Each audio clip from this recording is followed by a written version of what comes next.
Disemba 21 ndio siku ambayo mashindano ya AFCON yalianza edition ya 35 huko nchini Morocco. Januari ya 2026 tarehe 14 itakuwa ni siku ambayo tunaenda kushuhudia michezo miwili ya hatua ya nusu finali. Senegal wakipiga na timu ya taifa ya Egypt the Pharaohs, na timu ya taifa ya Morocco wakipiga na timu ya taifa ya Nigeria the Super Eagles. Tunaenda kuangalia michezo hii miwili hapa kwenye Ladha za Afrika, ambapo tunaenda kuangalia ni timu gani ina nafasi nzuri ya kutinga hatua ya finali. Mimi ni Usama Mr. Usama, nitakuwa na Leopard John. Leopard, mashindano kama yanaisha hivi. Na pumba zote kama zimeshatoka hivi. Umebaki mchele. Waliobakia watatu kati ya wanne waliobakia wataondoka na zawadi, si ndio? Kwa hiyo tuna haki ya kusema tayari pumba zimejulikana. Kwa maana watakaotolewa hapa watabakia kusubiri mchezo wa mshindi wa tatu. Ambapo mshindi wa tatu atapewa zawadi. Nadhani ni silver au ni wanachukua kitu cha pesa, so kwa sababu kuna additional wakati huu wa michuano ya AFCON, pesa imeweza kuongezwa thamani yake.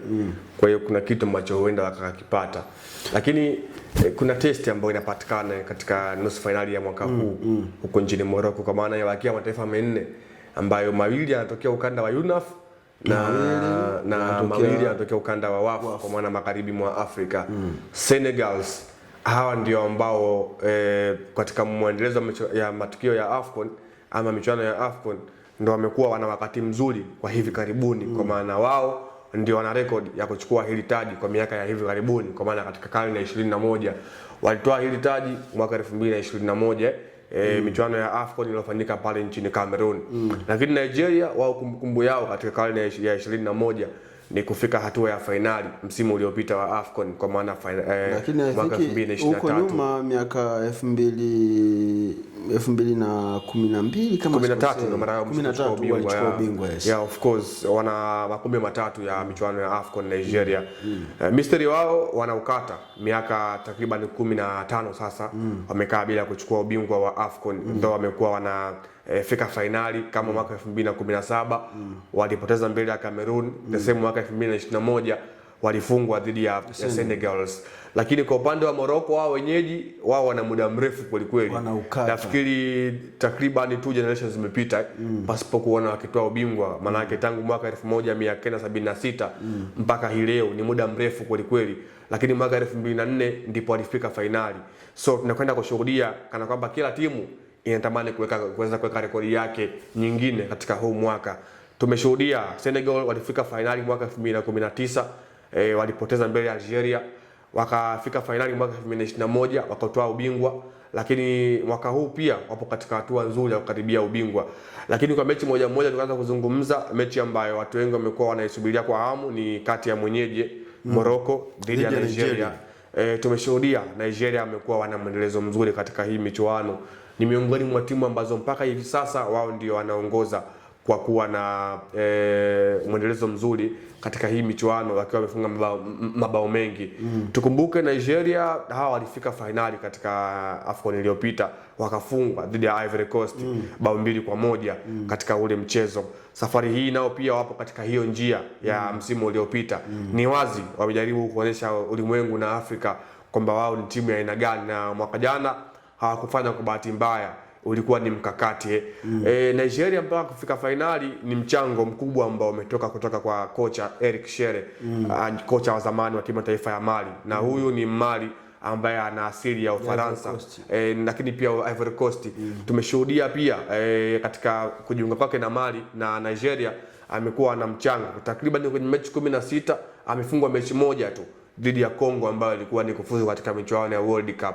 So unaona timu imekuwa ina consistency nzuri katika hii michuano, lakini pia unakuja kuangalia mchango wa wachezaji katika huu mchezo. Kwa hiyo moja kwa moja tunakuja kuangalia kwamba Morocco ana kazi kubwa ya kufanya yeye na mwalimu wake, kwa maana ya Wadil Regragui. Lakini Morocco katika hii michuano wamekuwa wana advantage ambayo imekuwa inapa faida, kwa maana wao wana advantage ya kuwa nyumbani, na always ukiwa nyumbani lazima ufeel comfortable. Wanasema mtu hawezi kukupiga ngumi ukiwa katika ardhi yako ya nyumbani, lazima utafight, kwa maana watu wanalalamika sana, wanasema Morocco Morocco imekuwa favored sana na kuwepo nyumbani, kwamba baadhi ya maamuzi yamekuwa yakielekea upande wao, yani kila maamuzi yanayofanyika yale ambayo yanakuwa na controversy yanakuwa in favor of Morocco. Ili jambo lina ukweli? Yeah, of course watu tumekuwa tumeona takriban kwenye mechi mbili, ikiwemo mechi dhidi ya Stars kile ambacho alikifanywa na muamuzi Bobo Traore kutoka Burkina Faso, Mali. Watu wengi waliweza kuona kile ambacho kilifanyika. The same kwenye mchezo wa robo finali dhidi ya Cameroon, Brani Mbeumo, tukio kama lile la Aidi Nado, muamuzi aliweza kupepesa macho, lakini tunakuja kuangalia kila mtu anaona, lakini by the way mwisho wa siku anashinda, na hiyo ndio ambao sababu ambayo imeafikisha mpaka kufika hapa. Kama wangekuwa tu wanaenda pasipo kushinda, ndio tungeweza kujaji, lakini kuna juhudi ambazo zinaonekana wao wenyewe pia nazo wanazifanya. Ibrahim Diaz katika hii michuano amekuwa ni mchezaji ambaye anang'ara kila baada ya mchezo. Mpaka hivi sasa yeye ndio top scorer kwenye hii michuano akiwa na goals 5, akifuatiwa na mtu kama vile namzungumzia Victor Osimhen akiwa na mabao 4. Kwa hiyo tunaona pamoja na Mohamed Salah naye pia akiwa na mabao 4, tumeona kwamba kuna vile mbio katika eneo la ufungaji bora. Lakini Morocco na Nigeria ni mechi ngumu ambayo tunategemea kuweza kushuhudia surprise katika huu upande, kwa maana tumeona hawa Nigeria mpaka amefika katika hatua ya nusu finali wameshamtoa Algeria ambaye pia anatokea ukanda wa kaskazini katika hatua ya robo final, lakini pia katika hatua ya makundi aliweza kumfunga Tunisia na kuweza kufika katika hii hatua. Kwa hiyo ana ile ladha ya hawa watu kutoka ukanda wa kaskazini, the way ambavyo anaweza akaingia kwenye mechi zao, lakini game plan huwa ina change kulingana na mchezo husika. Siamini kama mwalimu Eric Chelle anaweza akaingia moja kwa moja kama plani ambayo aliingia nayo kwenye mchezo wa Algeria katika mchezo dhidi ya Morocco, kwa maana kila mchezo walimu wamekuwa wana create mbinu mpya ili kuingia kwenye huo mchezo. Mechi nyingine ni Mafarao ya mabingwa wa muda wote. Kabla kwenda kwa mechi ya Mafarao, tumwangalie kwanza Walid Regragui. Ni mwalimu ambaye amekuwa akilalamikiwa sana na watu wa Morocco. Wanasema timu haichezi vizuri, ingawa inapata matokeo, lakini hawaridhishwi na namna ambavyo timu inavyoshinda. Yani inashinda kukiwa kuna makando mengi. Hii kitu haiwezi kupeleka pressure upande wake na akashindwa kuiseti timu kwenye mbinu nzuri ambazo zinaweza zikawafanya wakashinda comfortably mbele ya Nigeria. Kwanza niseme uzuri wa michuano ya safari ya AFCON ama nusu finali safari ya AFCON, timu 4 zote ambazo zimeshiriki katika hatua ya nusu finali zote walimu wake ni wanatoka ndani ya bara la Afrika. Kwa maana Walid Regragui, kwa maana ya Eric Chelle, kwa maana ya Osama Hassan na pia kwa upande wa Pape Thiaw, hao wote ni wa Afrika.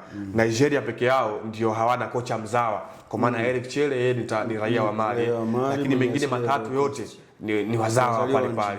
So unakuja kuangalia kwa upande wa Morocco, nao pia wana hiyo advantage ya kuwa na kocha mzawa ambaye kwenye record ameshafanya makubwa akiwa na kikosi cha Morocco. Hiki ambacho kinaendelea kwa wakati huu, wanamjaji mtu ambaye mpaka hivi sasa ameshafanya vizuri akiwa amefikisha timu katika hatua ya nusu finali ya michuano ya AFCON. Ni muda mrefu Morocco wamekuwa wanaishia katika hatua ya robo finali 16 bora pasipo kutinga katika hatua ya nusu finali. Kwa hiyo mpaka hapa Morocco alipofikia amesha play part kubwa kwa sehemu yake kufika katika hii hatua. Morocco amekuwa kila AFCON anaishia 16 bora na robo finali, lakini safari hii wamejitumua mpaka kufika hatua ya nusu finali. Kwa hiyo ni faida kubwa kwa upande wao. Kitu ambacho kinaendelea wao ni ile kwamba pressure wanaona wanakaribia kutolewa katika hii michuano, kwamba kila mchezo unazidi kwenda wanaona kuna ile hatihati za kutolewa.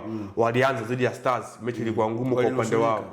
Waliona ile pressure inazidi kuwa kubwa kwa upande wao, wanajitengenezea wenyewe pressure, na pressure inakuwa kwa upande wa mwalimu ambaye ni Walid Regragui. Lakini binafsi yangu naona kuna improvement kwa upande wa Morocco ambao wameifanya. Watu wengi wamekuwa wanahukumu Morocco juu ya kile ambacho amekifanya katika michuano ya World Cup mwaka 2022 na kutokujua kwamba Morocco wamekuwa na rekodi mbovu katika hii michuano ya AFCON, kwa kwamba hata hapa alipofikia wanaweza akawa wamefanikiwa kwa sehemu moja ama nyingine.